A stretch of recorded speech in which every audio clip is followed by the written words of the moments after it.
Hello and welcome back to the Developer Show. I cannot believe that we are at episode 6 already, and I am so excited for you to meet our speakers today. We have two extremely talented engineers from GitLab, and I am so honored to finally have them and have one of them back on the show. Today, we're going to cover the 18.6 release that just dropped a few hours ago and do some live planning and building with our guests. We're also going to chat a little bit about what it means to be an engineer in this world of AI tools and agents. To get started, please welcome to the show Jesse and Gasha. Hello. Hello. Welcome Hi. to the Developer Show. Welcome back, Jesse. Maybe some of our viewers remember you, but let's do a round of intros and let's start with you. Okay, hi. I'm Jesse Young, principal engineer at GitLab, working on AI, all of our AI features. I am so excited to be back and to show everybody what we've been working on and to just talk about both like the thought and ideas behind all the AI features we're incorporating into the platform, and then like how I'm using them in my day-to-day work as an engineer trying to write code and ship features. Yeah. Hi, my name is Gosia Ksionek. I'm a backend engineer here at GitLab. I'm working in the plan stage, but currently I'm working on AI features that are connecting AI and our plan capabilities. So I'm very excited to talk about that. Awesome. I'm really excited about this show. I'm gonna start by screen sharing the release that came out earlier this morning. And so we'll talk to the release and then we'll take a look at some of the things that you just mentioned, which is some of the features that we're talking about. So 18.6 dropped a few hours ago. We've got the notable contributor, which is Samakash Agarwal. Thank you so much for your contributions to GDK. I feel like that's a really hard project to contribute to. So I like especially So important. yeah, it's so critical and so important, but it's also so complex. So this is like especially like yay, congratulations. And then for the key improvements, we've got that new UI. We were at Epic London and Paris last week demoing like a bunch of our features and the dashboard, and a lot of people were really excited about the UI and how it's sort of like the AI is built into everything that you do, and the bar is there always. And so like I thought that was great. I like loved it as soon as it came out. Then we've got exact code search in limited availability. CI/CD components have gotten smarter, and a couple of other things. I know we're really excited to talk about the security analyst agent. It's now available as a foundational agent. Do we want to tell our audience what foundational agent means?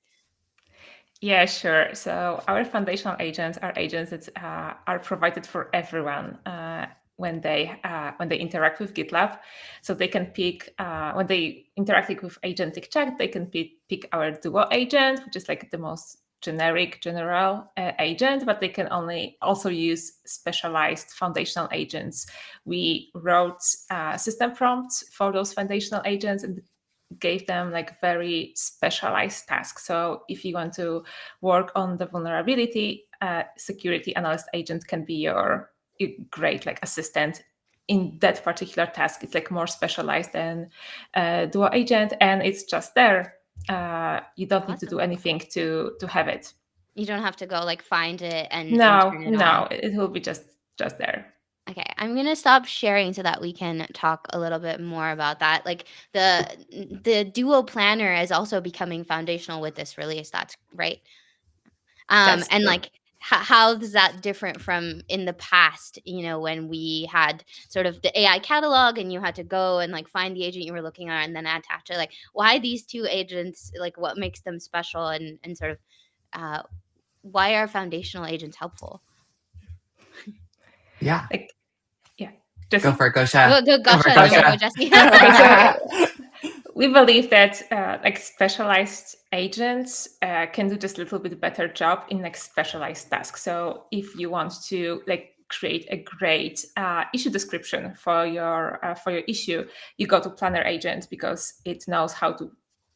It has like all the product manager like knowledge or like understands the frameworks that product managers are using and can like write really good for example, description for you, or analyze Epic, like from that the perspective. other day I used it for like, and this is all simulated because, you know, I work in like simulated demo environments and you work in real environments, but it was like, I created a bunch of bugs with agentic chat, bug issues. And then I talked to Planner and I was like, which one should I prioritize? And, you know, like I didn't put a lot of thought into the bugs that I created because I did create them with a different agent. But Planner was like, well, this one's really important because it could lead to like vulnerabilities. And this one's like really bad for your front end. And so it was really valuable for it to think through, like, imagine I join a project and I don't know too much context about it.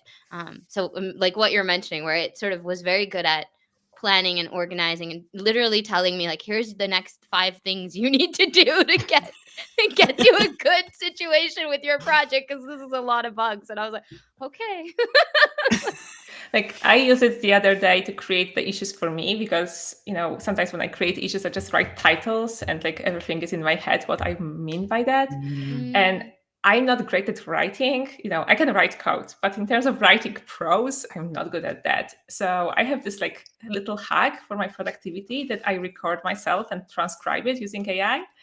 And you know, but when you talk, it's like you know, messy and the sentences are not that nice. So then I said like, take this issue with only a title, and this is my transcription, write me a great description. Wow. And Planner was just doing that for me. Like, and I can just like copy and paste in the description. And now I have like very nice, very beautifully described issues. Very well that I spent sectioned. like 10 minutes writing. And before all the AI things, it would take me like half a day because I really do not like writing. So that was my like use case for Planner like this week. So, and I bet next week I will find something else I can do with this. Yeah, and I think this is like, I think what they've found like in the industry as a whole, right, is that specialized agents, even a chain of specialized agents, will always outperform a general agent. So we've had agentic chat out in beta for some months now. It's still super handy. I use it all the time to ask general questions. At one point, we even had added all of this security specialist tooling into chat. But when an agent starts bloated like that, it's not going to perform as well. So we've really slimmed down agentic chat to be more of this just generic chat agent. It knows about GitLab docs. It knows about code in general. And it can still do a lot. But for these specialized tasks, like writing issues in epics, like Gosha was talking about, or analyzing and fixing security issues, we are breaking those tools out into these specialized agents, and that we, GitLab, are creating, maintaining, testing for quality for our customers. And then those are by default enabled in chat. And then, of course, customers can go out and use the AI catalog and create their own custom agents for all of their other specialized tasks they want to do, which is really exciting. Yeah, I was going through. Sorry, go ahead, Gosha. For example, if like, I know, product managers in one company use like specialized framework that, you know, they are rather than like, you know, some other things, like they can look at our prompt and like modify it. So like it's more attuned to what they are using in their company. So they can create their own Planner agents. Like they don't need to use ours. They can create their own that's like even more specialized because they have like context of their company. Yeah, you had me thinking about this because I know we were prepping and you were talking about like you can use agentic chat to create a prompt to create a custom agent, and that was the workflow that Gasha was testing. And I was talking to my manager, and we were like, you know, we have these content issues, and we have a very complex set of labels that go from to do to in progress to done but metrics pending and done published and metrics done. You know, there's all these like complex things, and we're like, could we create a custom agent that took a Slack conversation, created the issue, applied the correct labels based on either the handbook or based on the existing like patterns in the repo? And like, because we had talked, I was like, could Planner do this for me? Like, yeah, I think like this is really like possible. And and as I said, like I tested, like, can agentic chat create a prompt for you to have your custom agent? And yes, it can. And I also believe that that it's good to use AI to create prompts because it has like more knowledge of what it responds well to. And so like this is also one of the things that I learned working on a planner, that's like collaborating with AI to write a good prompt is really helpful. Yeah, absolutely. Yeah, I did that today. I copy pasted a Slack conversation and asked it to write me a prompt for I was getting through the process of creating that agent. So I was surprised too because I didn't think it would be good at writing a prompt, but I guess that's something that it knows how to do well. Mm. Um It does. Are we going to show this? I feel like I want to see it in action. sure, yeah. Live demo. Why? Yeah, let's see. Let's see so what kind of trouble we can get in today with live So we demos. can we can demo Planner, right? Let me share my screen. Mm-hmm. Before we do that, we have a question in the chat that maybe we should answer and then we can jump into the Mm-hmm. screen sharing. Oh, yes. The question was, will agentic chat still be part of Duo Core after GA? Yes. So, agentic chat is part of our Duo Agent platform, and all of Duo Agent platform will be available to Duo Core after GA. So, Awesome. yeah. I'm gonna share my screen. And so I had a project that we had worked on. So the context behind this is that a few episodes ago, we were like, we're gonna build live on the stream and we're gonna use Duo Agent Platform to do it. And we asked people what they would want us to build. And we gave them a bunch of ideas. And the idea that they picked and voted on was the Contributors Garden. We're not quite sure what this will be, but for now, it's sort of this pixel art game.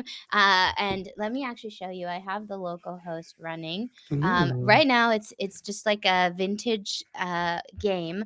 Hang on, I need to switch my share screen over to What language is window. this in?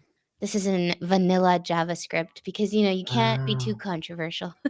Wow. Vanilla JavaScript. That's pretty old school. Just like Is pixels, it? I guess. Yeah. I think the one of the things with sorry, I'm pulling up the window. One of the things with like vibe engineering, I guess is what we're calling like the new generation of vibe coding is like you have to be really careful. It will give you a lot of frameworks and a lot of code and stuff that like sometimes I don't understand. Like it has this tendency to like go into TypeScript and I'm not familiar with TypeScript and then I get stuck debugging it and using up like a lot of prompts to try to fix something that like maybe was obvious to someone who knows TypeScript. So this time I was like vanilla, Mm. like please just give me like the most basic JS so that I can like actually understand what we've put together. Mm. Yeah, Okay. No jQuery even? not Just yet. wow. Wow. Okay. So right now all you can do is plant trees all over the canvas. Wow. And then you can clear it and plant again. And according to Oh, Duo, like we should have multiple seasons. We should have like a gardener that takes care of our thing. We should allow people to put their names in a list of GitLab usernames and then pull their merge request data and like have the trees be planted based on whether people are contributing or not. And so it has a lot of ideas. So I was working with Planner and have it put together an episode guide and it was like here's what you should Oh. build with each episode. And I even tried to go a little above and beyond and be like, well, I really want to showcase GitLab in this, like what are some suggestions for how I can showcase GitLab. And it was like, well, for this first episode you could use Planner to convert this guide into epics. And I was like, well, that's a great use case right there. So Oh, so that's what we're gonna do live? I We're just think gonna so, guide us through yeah. that? Awesome. Let's do that. I'm gonna need your help. Do I'm a little it. scared, Do but it. as discussed, a planner and security are both here. Um, yes. Currently, Planner still is like on a read only mode. only, We are yeah. working to add like create and update the capabilities to it, which still in progress. But So that it means can, it reads issues, but it can't write issues yet? yes. Mm, Right now, okay. yes. We just were focusing on like really good quality in terms of like what it can fetch from GitLab, and we're working now to make sure that it can also create and update everything accordingly, and it's not going rogue and it's not ignoring its core instructions as it's Should we I have give this it the little name of problem. the file or will it know? No, I think you what you can I'm like do scared to here. ask it to do all of the I'm scared to be like create like epics for each episode. Should I just do that? Like convert the guide to five epics? One for Yes, like each propose pro- 5 epics or propose Okay. epics based on epic the based on content of the Mm. file. content of the episode. So agentic chat knows the current URL you're on. Is that not the case for like, foundational agents? It is the case for foundational Okay, so agents. you could just so it Yes. should know oh yeah, that's right. So it knows the current URL. So Oh, look it at it does say go. that. It says Oh, based on the context okay. you're viewing. It knows that I'm viewing this file. Doesn't have the context Yeah. of the file. Okay, because like we decided to focus on like issues and epics and like those plan capabilities.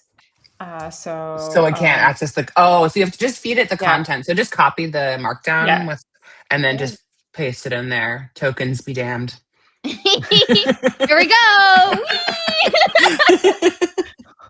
I have to admit though, like even though this is like a lot of text, because the markdown went in there like so Hmm. formatted, like it actually Hmm. looks really cute.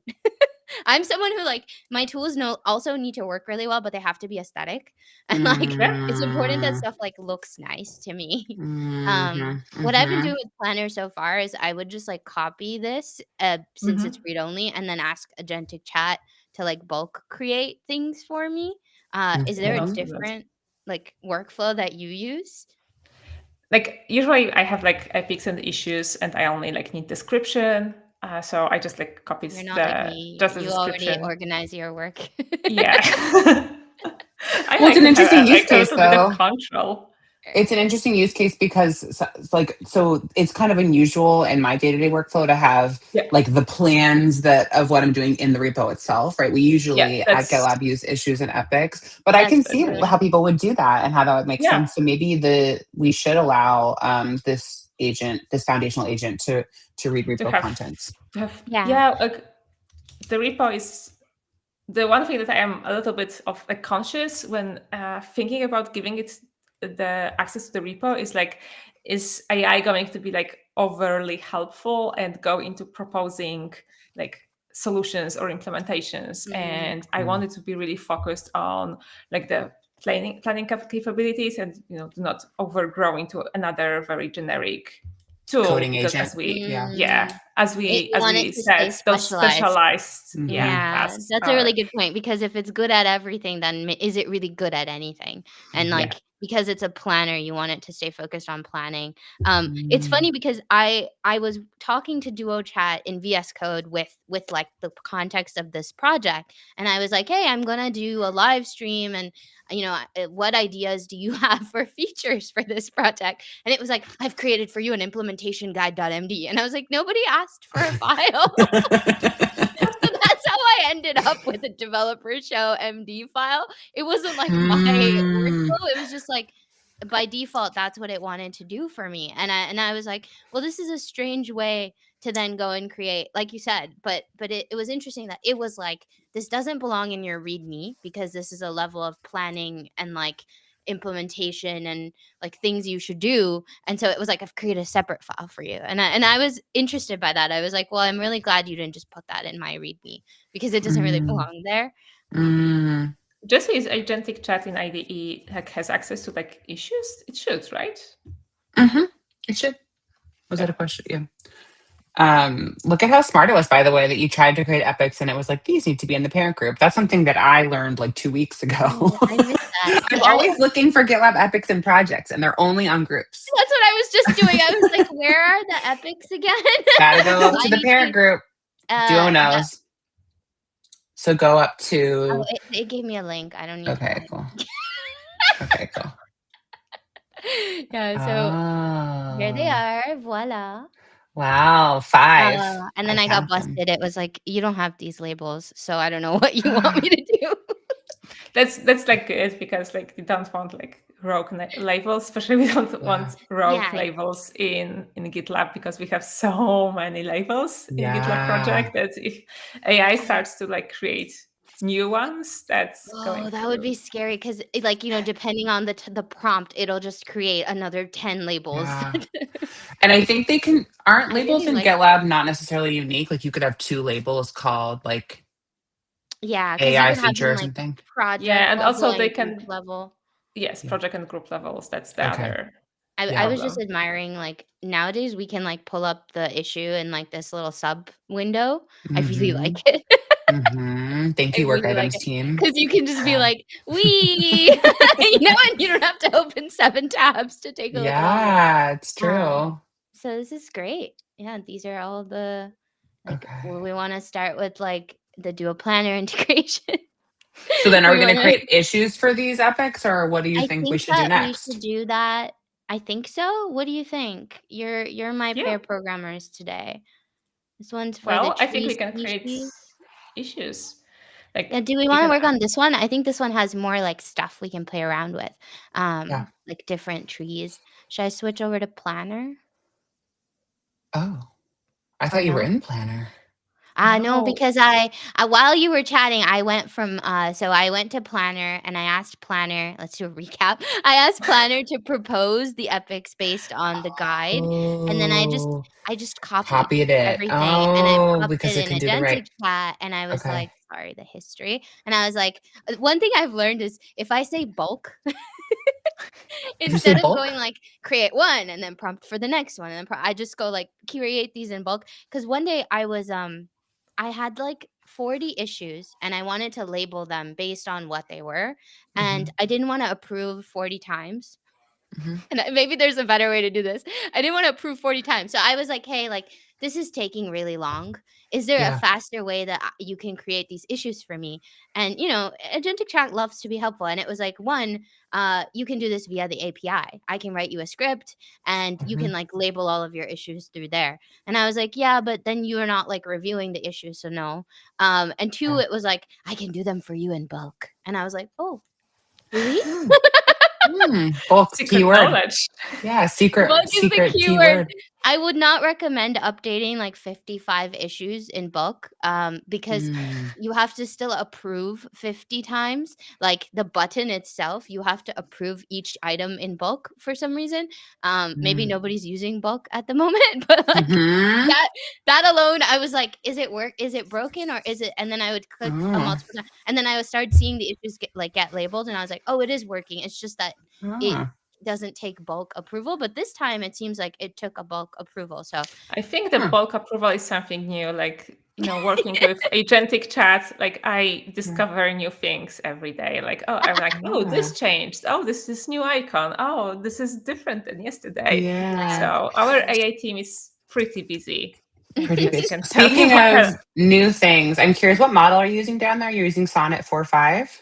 I am. Okay, because part Yes, of the with 18.6 release is also that this end user model selection is now going to be available to self-managed customers. So it's been available on GitLab.com for a little while, yeah. but now self-managed customers who are using our cloud AI gateway can also do this model selection, which is nice because um, you're on the latest and greatest. But maybe like I'm not. Have you played around with different models and different This is a good prompts? like meta conversation. Like one of the questions I have is like I personally play around with other models just to try things, and I think my work style involves different things. Like we do a little bit of coding, we do a little of demoing, we do a little bit of like writing long form blog posts, and so Mhm. between those three sort of types of outputs, I can see like certain models tend to be better at semantic generation of blog posts versus like generation of code versus planning like epics and technical implementations. Mm. um but I don't know if I'm just imagining the nuance, right? Like, Oh no! Oh no! No! No! no? Definitely Oh, not. okay. For Okay, I'll example, stop like sharing for a bit so that we can have this conversation, then we'll come back to Duo Planner. Yeah, so, for tell me why you're example, saying no. because like those models are also created for particular tasks, like we were talking about like specialized agents that are doing like specialized things, but those models are also like prepared to do specialized tasks. Like you had like the codex model in the dropdown. Codex is specific for writing code. It's good in Mm. writing code. It won't be great at writing you a blog post, but it will be good for writing code. And for example, if you have some very simple tasks that sometimes we want to outsource to AI, you can use Haiku because it's very quick. It's Yeah. less like precise, but it's very Oh, quick. So that's if you have something also a simple, cheaper one. Not that and it's that's also anything here, cheaper but when one. you're thinking Yes. about like token cost in the future. Yeah. Yes. And So it is Haiku, faster, like objectively too. So it's less yes. expensive if you were paying per request, but it'll be snappier. Yes. So And if you have sometimes they something want snappy. simple, just go to Haiku.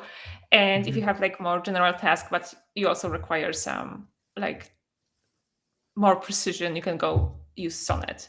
Right? So And those I are feel like also like Sonnet is very good at long form writing and analysis of issues. Like, I have this really long issue with a lot of comments. I know we have a view summary button built into the platform, but I tend to also want to chat about the summary now. And so when yeah. you click that and it goes into agentic chat and it summarizes, like, I tend to use Sonnet to understand, like, oh, were there any decisions made? Or like, what is the thing I absolutely need to know going into this meeting about this like really long issue? And so I thought I was just being like, I'm so smart, I can tell the difference. But it's good to know that you, as an engineer, also feel that there's a difference in the sort of data it understands really well. Yeah. Yeah. And you saw that also GPT 5.1 is in there. I mean, that was released 8 days ago by Okay. OpenAI. And that is, I believe, every new model, of course, is always going to be the best and the greatest, but that is the newest new The model. newest And new people are model. very excited about GPT 5.1. So I actually haven't played with it that much. I'm kind of honestly lazy. Like I stick to Sonnet 4.5 most of the time because I know that it's great.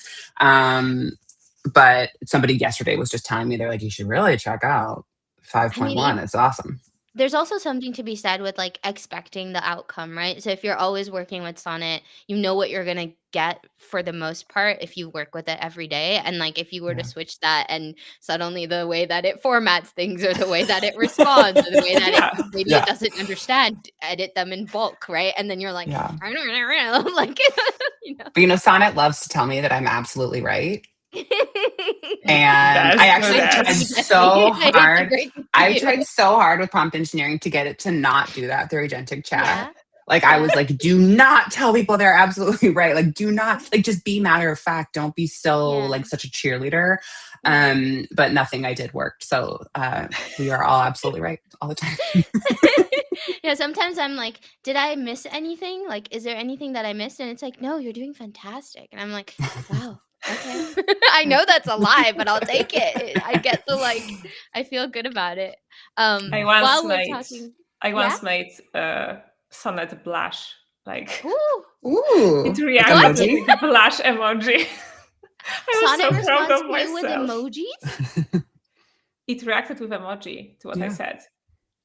Wow, I haven't unlocked this. How do I unlock this? I You think What you are just have can you to doing ask. differently? Okay, Maybe you do should you ask for send bulk emojis? emojis. Bulk emojis. Wait, Gasha, do you send emojis in your prompts? Is that why? I don't know. I just because I was doing something and I had a bug and I didn't know what to do. And I asked Agentic Chat to help me debug this problem. And it found that it was like a typo or something that I would obviously miss because it was like, it's a big file. And I just said, "You're brilliant." And it reacted with thank you and the blush emoji. That's really cute. Uh, so I have to I was just compliment really back. excited that this bug was solved in like a minute and not me looking with tears in my eyes into the file that's not working Yeah. Yeah. because of like a missing bracket or another thing that I would Uh, totally miss. I totally Yeah. get that. that's, Yeah. yeah. That's what I love. My favorite Duo use case, sorry, I'm kind of going off tangent here, but like my absolute favorite use case of Duo is the troubleshoot pipeline Oh, because yes, yes. it's so much reading.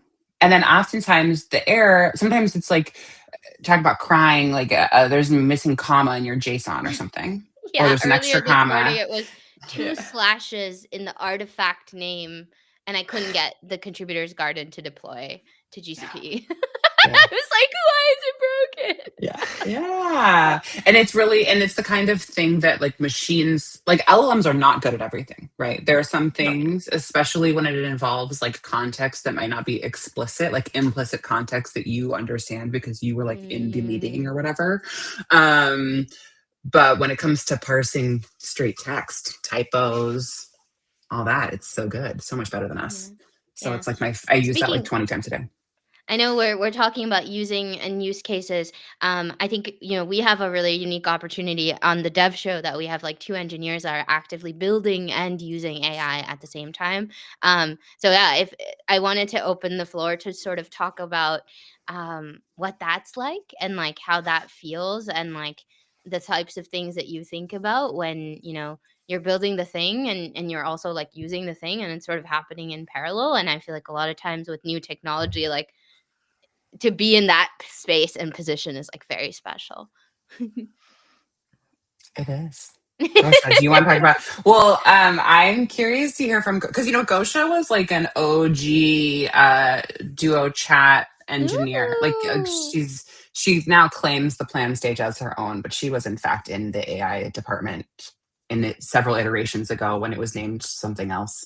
It doesn't have a name. We called ourselves Voodoo Magic Team, to be Duo honest. magic team. Yeah, we were like, what Voodoo is this? Magic Team. You heard it Because here, Duo It Magic wasn't Team. even duo. It was Voodoo Magic Team because it was like Voodoo. doing some 'Cause it was like magic. voodoo. Yes. I even have a T-shirt with that name. Wow. That's So go. really OG. That's So really now that you're not, so you are working, you worked on the planner agent this Yes. last iteration, but in general, you're not working on AI features. You're just working on software yeah, on sure. like normal, like we've all been doing forever. So how are you incorporating Duo or maybe other AI tools into your day-to-day workflow just for writing regular software? So I use Duo Chat when I write code a lot, like agentic chat. I ask, for example, like, can you please like check this implementation if this is like correct? Or sometimes I just don't bother to Google the documentation for like Ruby or Python. I just like ask like how can I do that or how can I do this? Yeah, so this is definitely something I'm using like a lot. And with agentic chat that right now can write code and like modify your files, it's like sometimes I just ask it like, okay, how can I do this? And it's like, oh, you can do this and that, and like you can use this method or something like this, and then it updates, and then of course I look at it, I check the code. Like I think it's very important that we check what AI is saying, because it's sometimes hallucinations are sometimes a problem. So I use agentic chat a lot, like to be like my assistant. Sometimes my rubber duck. Sometimes like I just don't know how to do it, or like I don't have an idea. I also was like working some time ago at like the big architecture design doc, and I was like, I have this problem. I have like this database issue. I have this idea. What do you think about this idea? And we were like having back and forth about solutions for this particular problem. So, and I was like, it was like, oh, you can do it with this database. And I was thinking, but what about this problem? He was like, you're absolutely right. What about this problem? So The it's title of this episode. you're absolutely right. Always. Always right. So that was definitely something I'm using, and like those tools are getting better and better. Like with every release, I noticed that I can do something more. I can do something better. It now can like read big repos. Like every time I look at it, it's something is different, and I can do more of it. So I'm very excited to see how it's developing. And are you Yeah. primarily interacting with chat in the IDE? Like, do you use VS Code or are you in the web or I both? use VS Code, so both, Yeah. absolutely both. I also use it for code reviews, for code reviewing my own merge requests. Yeah. Like I just like, oh, can you look at this merge request? Did I get everything right? Recently, I used agentic chat to like do stupid like kind of maintenance task, which is like removing feature flag. I just gave it the MR that introduced the feature flag, so it knew exactly where I put the code, and then it removed the feature flag, and it was like very quick. And I was like, "Yay!" Because you do it. I was like, "Yay!" I don't need to do it. Yeah. So yeah, so if you think like what it can do, like those tasks that are do not require like a lot of coordination of different people, Mhm. but like very like simpler coding task, it's perfect and so quick, and we can actually use this time to solve the bigger problems that require actual humans. Yeah. Require that critical thinking and sort of, Yeah, yeah. and Yep. coordinating with others and talking to other teams, and yeah, Yeah. that we can do when agents are solving, like removing feature flags for us, Mm-hmm. Labeling our Mm-hmm. issues for us. labeling Mm-hmm. our issues. Totally. Updating my deadlines. I did that once. I asked it. I was going on PTO and I was like, all of this content that's due is not going to get done. So just update the deadlines. And I was like, I'll eventually have to come back and reassess whether the new ones make sense. But it was really Yeah. smart about it. It was like, oh, it looks like these were each 2 to 3 weeks apart. So that's what I did. And I was like, perfect. Bye. Like, So Jesse, how are you using AI? Because like you literally like use AI to build AI, right? I'm using AI to build AI. Yeah. I mean, one of my favorite use cases that's like not even related to coding is I spend a lot of time trying to find issues, right? So, like, we're doing so much work. Like you said, there's constant new features coming out. And I'm always like, I think I saw an issue for that somewhere. And what I love about I know the using, feeling. yeah, what I the love about old using way is email, right? I would hunt through email, my inbox because all of the yeah. issue notifications come through, Yeah. or GitLab search. Totally. And I still do that sometimes, but what I like about using agentic chat is that it will basically run like 6 searches for me. So I can say like there was an issue and it was something about foundational agents and settings and roles and permissions, and I just throw like word soup at it and it will do like 5 different searches for me and it will return the issues for each one and describe why it thinks that they're related. So it not only returns the result, which I could just do with regular GitLab search, but it also gives Mhm. me a little snippet. Like, I think this is related because it will read the issue description and comments, and it will be Oh, like, there's a wow. discussion of like the developer role in here. Um, That's really helpful. yeah, I love that. I love that use case because As that's someone who's honestly like struggling half to my keep job. up with Yeah. your work and the amount of stuff that both of your teams just release on a weekly, daily basis, like, I Mhm. I didn't know that was a use case I could use, and I'm suddenly going to be very on top of things. Yeah, just like and it's again, it's not something you could do it yourself. It would just take more time because you'd have to do the 5 searches and click into Right, each one and read it. So it's and just as read much it. faster. And know where Um, to go too, right? Like, and Nowhere know to what go. projects mean. Yeah, and who's talking Yeah. about it. Yeah. Yeah. Another thing, so yeah, we use internally, we have fully adopted Duo Code Review, right? So every time I open a merge request, Duo automatically reviews the code. And that's true for everyone else's merge requests too, which is great because oftentimes they've been able to respond to kind of that low hanging fruit type of feedback at first. And then I might have more like high level feedback, or does this really meet the requirements, right? Again, because those are things LLMs can't always know, right? And this is another interesting topic of how can we get better at working with LLMs? I think adding more context on the why we're doing things Yeah. into our issues so it understands, does this actually, so instead of just saying what to do, right? Like create a function that does this, say why we want it so that the LLM can have that context that Yeah. Because Or it's often really good humans what's at the have. end result creating that we are code. looking for? Yeah. Mhm. Yeah.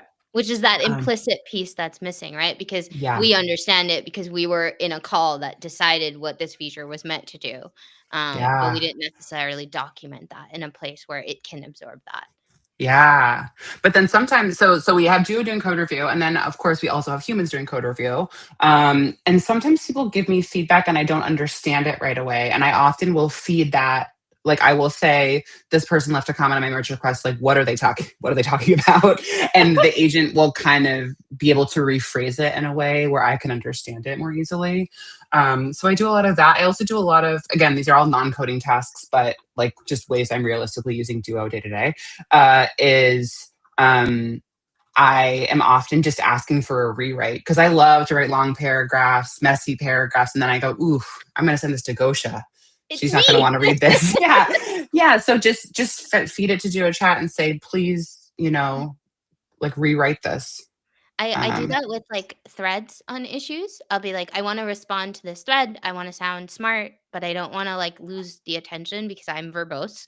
And it will read the thread and sort of be like, you didn't talk about this thing, or your thing doesn't seem actionable enough. Here's how I would Mhm. restructure your thing. And I'm just like, thank you. And like, in the past, I would have opened another tab and talked to an LLM and done that, but you would have to like either you would get something that didn't have the context of the issue or the thread or the conversation, or you would copy paste back and forth. And like having it in Mhm. GitLab, I think has really changed how I interact with it because it Yeah. understands like where I'm working, what I'm working on, as much as it needs, right? Like it'll keep going, it'll dig deeper and find other issues and be like, this is related. Yeah. Yeah, absolutely. I mean, that's the huge advantage of using Duo over something like Cloud.ai, right? Like it's at the end of the day, it's the same base model. Our prompts are all open source. Claude, their prompts are all open source. So anyone with an API key could, in theory, like recreate this experience, but it wouldn't be on the platform, right? So it's Yeah. being on the platform and having that easy pulling of context, like you were saying, and then also actually pushing of The creating the issue, pushing of creating the content. comment. Yeah. That's really the thing that makes a difference, because the whole point of all of this is to save us time to do tasks so we can focus on more Yeah. important tasks or more strategic tasks. And it's that embedded experience that actually does save you more time. Yeah. Since The you were other talking thing about that's context, sorry, gosh, we got a comment in LinkedIn, and yeah. Glover's been commenting quite a bit, and Mhm. so I thought we could pull that up and then sort of, Yeah. address Yeah. it a little bit. We've got, I don't yet like to delegate coding tasks to AI because usually models can get sidetracked, and that's bad for code consistency. It kind of applies a different approach to just implement a small thing, and I believe this is the TT crying emoji face. I have a story for this one, and Okay. I'm sure you both have stories. But sometimes the reason why I'm working in Vanilla JS right now for the Contributors Garden is sometimes you'll be doing like a project in Bootstrap, and you'll mention something like you might say like, "Oh, I would really like to have some type of rendering on this page," and it'll be like, "You know what's good at that? Angular," and then it'll go and rewrite the entire framework. And if Hmm. you're not paying attention very quickly, like you have an entirely different project on your hands. And so like I have learned through trial by fire for demos that like I need to put a lot of context on the prompt, and if there's something I absolutely do not want AI to change, I have to specify that. Like in our live demo last week, I was like, do not remove the Flask runner because we need it for the Dockerization of this project, and then I won't have a successful deployment. And I didn't realize until we did it a few times and it kept cutting out these lines of code that were critical to the API getting to production. And so, yeah, that's something that I learned through that experience. It's like you can delegate, but maybe you have to delegate chunks of things. Yeah. Hmm.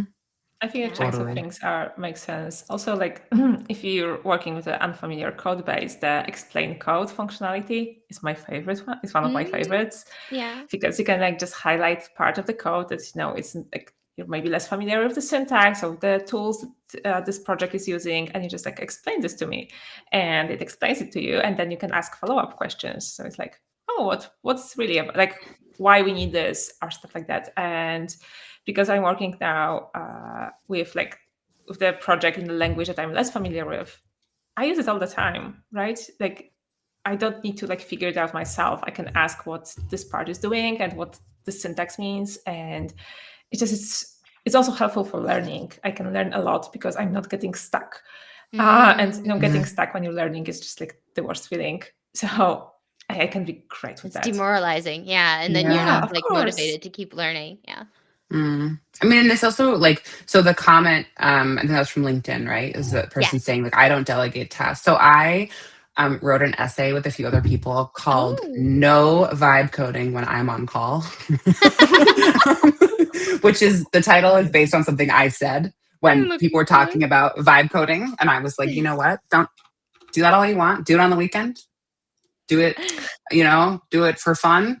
Do it in a branch and then throw it away. Do not do that when I'm on call. So I have this kind of negative association with the term vibe coding, and also the whole philosophy of complete delegation to an agent, right? Yeah. Yeah. Because for so many reasons we've already discussed in this call and that everybody, is discussing all the time, like it's over eager, it makes a ton of changes. You say fix this one issue and then it fixes 5 other issues just because it wanted to. Yeah. And so they're I think really well scoped requests are needed. And I think actually, so I was in a podcast earlier this week, or not a webinar, sorry, about the DORA report, this year's DORA report, and the Yes. results and what it means for software teams. And the main conclusion of the DORA report is that teams that already have really solid software practices are the ones who will most benefit from AI. And the teams who have gaps in their process, who have messy process, who are already struggling, AI is going to make it even harder for them to succeed because, like, for example, if your team doesn't have standards around the size of merge requests, say people are regularly submitting merge requests with 15,000 changes. No one can review that. Like Nobody can review that. Right. Even in a Nobody can review pre-AI world, that is Yeah. not appropriate. Yeah. You would Yeah. be like, hey, like, we need No. to break our work down a little bit more. Yeah. But teams who are regularly working in small batches, right? Working in small batches, having Yeah. strong version control systems is one of the indicators of a highly performing software team. And that's the kind of context in which using LLMs, using agents will really enhance your work and increase your efficiency. So I don't think we're aiming to move from a world where Jesse opens a merge request with 200 changes, but Duo Agent opens a request with 15,000 changes and we go, oh, but it's it's using GPT-5.1. It must be perfect. That's not going to be the case today. And that's not going to be the case in 5 years. We're always going to have to continue with these strong software practices we've developed for humans with these agents because, that will allow us to actually capture efficiency and leverage all this amazing technology for good as opposed to making ourselves miserable, which honestly we're still working on that, right? It's not perfect yet. We're still figuring it out. Yeah, I love that you mentioned efficiency because reviewing a 15,000 changes code MR, that could take me days. And like there's a lot of other like it on an engineering team, that alone is not an efficient use of an engineer's time. Yeah. And so yeah, that totally makes sense. And also we have this tendency, like I think there were memes about it, that if there's the merge request is very big, no one can really review it. So people were like, okay, I think it works. Like let's Yeah. merge it. Yeah. Yeah, I met someone recently. So I moved to London. I met someone recently, and she was telling me, she was like, they're a really small team, and I'm just shocked at how much code is just getting pushed through with LLM programming. And she's used to working on a larger organization with a lot of balances and checks. And she was just like, no one reviewed it, and they were just like, and she was like, I don't want to be responsible for like pushing a bunch of No. code that has unintended consequences No. 1 month, 2 months, 3 months down the line. And like the more of it that's going through, like that's a lot of technical debt as well. And so yeah, I love what you said about small batches because you're being intentional about what the AI is helping you with and what you and your team is able to maintain. That's like very important because when there is a bug, when there is something going on in production, like first what we will do, we'll read the code. So the code, like the readability of the code, is the very important part of writing code. It needs to be readable for others, and large language models are sometimes not great with that. They will do 5 ifs to things that we didn't really need to check for, and it's just less readable. It's harder to spot the bug because of the amount of things we need to look at. So yeah, definitely. I think we need to also remember that code review is also to check readability, not only like if the results are correct, but also if we can read and reason about the code, if production is on fire. Wait. Sorry, Oh, go sorry. ahead. You had a comment you wanted to pull. Hi. I had a controversial question to ask the table. Go for it. Yeah, go for it.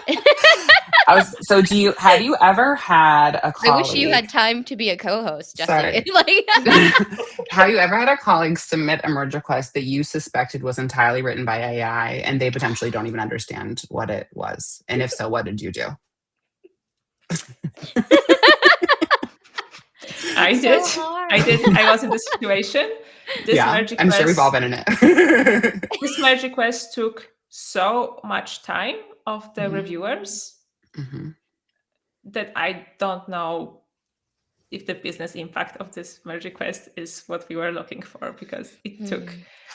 I don't remember how many comments this merge request had, but I think it was over 100 or like even more. So yeah, in terms of like business impact on the company, it costs so much time that I would, if someone really counts the man hours we spent reviewing this code, this That was would be really, scary to look at. Yeah. yes. It's hard. Like the one that when you asked, I was thinking of a person whose merge request I reviewed, and this was not at GitLab. This was like in an open source situation. But it's someone who was a new contributor, and you want to appreciate that these AI gives people the ability to contribute in spaces that maybe otherwise they Yeah. wouldn't be able to because they don't Mhm. have all the project context or the time to learn everything. So there's this weird balance, right? Where you're like, thank you for contributing. And like, I'm really glad that you tried. And then on the other hand, you're like, this is going to take a lot of time to review. And I don't know that like the intention was there. Mhm. And I honestly, I like panicked and I didn't really know, like, I didn't want to ghost them because they were a new contributor and I didn't want to ignore it. But I didn't also want to spend like 12 hours reviewing this merge request that I could tell was like probably a few prompts in. But Mhm. someone, a mentor of mine, recommended like perhaps you could like instead offer to schedule some time with them and like talk through like what the Yeah. code changes could have looked like and like as a maintainer say like, hey, thank you so much for your contribution. This isn't quite what we were looking for, but I'm happy to like sit with you and work out what it Yeah. is because I do think we could solve this with less code and like like Mhm. in a simpler Yeah. way without including all of this like boilerplate that we don't need. And like I thought that that was a really like nuanced way to handle like someone's learning journey, but also handle like a code base that doesn't need slop. I don't know. I Mhm. was up for a minute there. I was like, controversial questions deserve controversial answers, and like AI slop in merge requests is like not needed. But feel free to use AI to help you to do things. Like Yeah. we're not Yeah. saying, yeah. Yeah, I just like wonder, like, GitLab is, we also accept contributions from community members, Yeah, and and like, we I just, encourage the use of AI to do that. yes, and I wonder where, like, for example, where we like, well, when we'll run out of like reviewers, for example, what if we have like some like big influx of MRs created with AI, and then Yeah, we as team members need to review it. Also, we need to like balance it with all of our other responsibilities. So yeah, what if the numbers go out of hand? Like, yeah. what And then? that's the sort of thing, like, when you hit that kind of problem, that's where guidelines like, historically, when you hit that kind of problem with other technologies, you start putting Yeah. in content guidelines, and maybe we're putting in suggested prompts, and we're, like, reminding people to remember certain, like, boundaries of their merge requests, and, like, I hope we don't get to that stage, but I think contributor success would be really happy if we got to the stage where they were getting that many contributions, so Yeah, but it's true. It introduces new bottlenecks, right? If we decide, okay, LLMs can write all the code, but we still need humans to review it, and of course we'll have Duo review everything as well. But if the final approval has to come from a human who truly understands what the code is doing, and the Yeah. author doesn't have to understand that, then we're just creating a new bottleneck. We're not actually increasing efficiency. It's just we've Yeah. Yeah. moved the inefficiency. So I've been thinking a lot about what we can do, and I think again it goes back to the Dora having strong, development practices. So doing really frequent deploys, having really strong end-to-end testing. Those are practices that make it safe to make code changes. And whether it's an LLM making it or an intern or, a staff level engineer, like we all have the same kind of guardrails and safety checks to make sure that we can Mm. actually capture the value of this new technology.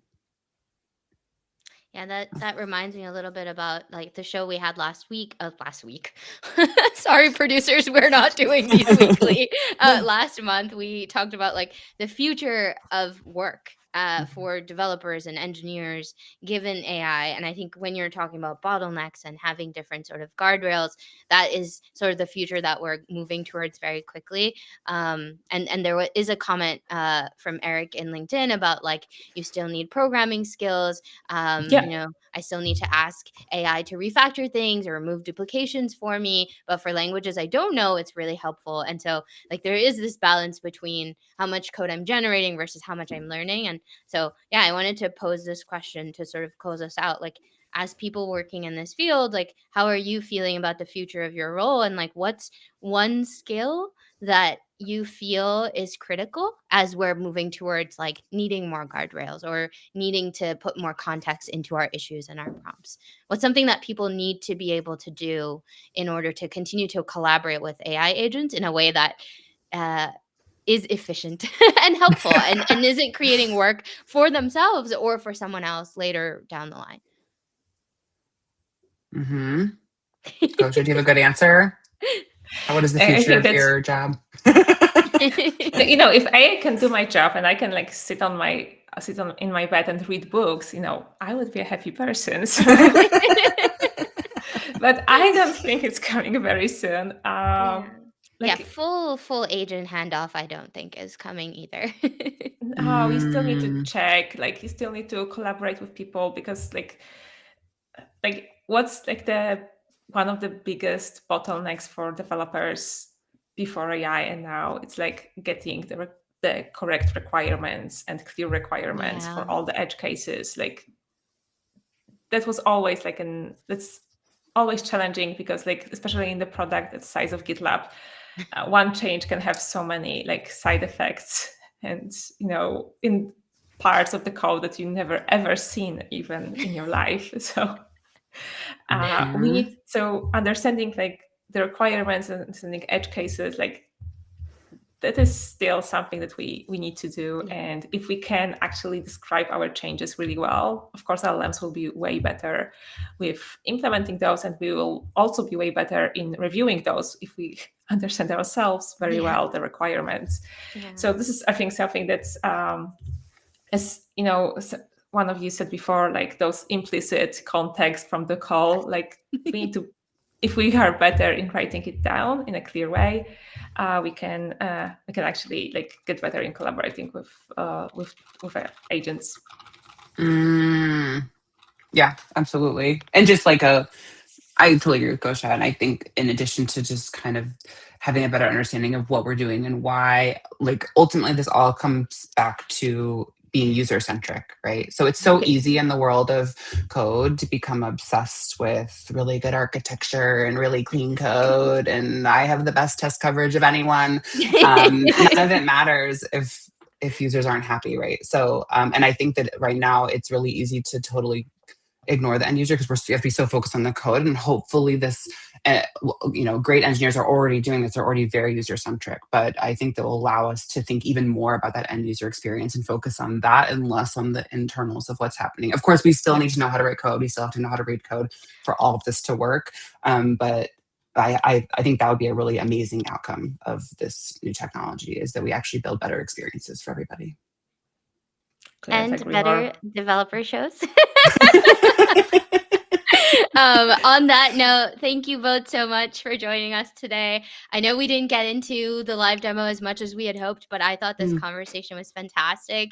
I know you've been so busy with the 18.6 and the upcoming releases. So, like, thank you for making the time to sit down and chat and share some of your stories with me.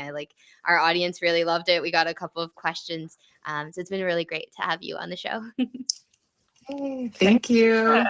Hopefully Appreciate you'll be it. back. Yeah. And that's on especially, you. That's yeah, up to yeah. you. I mean, now as you were talking, I was like, we could have a whole show on that. Like, True. and then a special thank you to our production team behind the scenes, backstage, as we say, Jill, Olivia, and Marcus. They make these streams possible. We will see you next month for more release content and building on the contributors garden. Maybe I'll do some more tweaking with those epics and Mm. issues. If you have ideas of what we should build on the contributors garden or topics that you want to see on the show, please drop them in the chat and we'll add them to the episode guide.md file. But yeah, thank you everyone for joining us today and have a great weekend. We'll see you next month. Bye. Bye. Bye.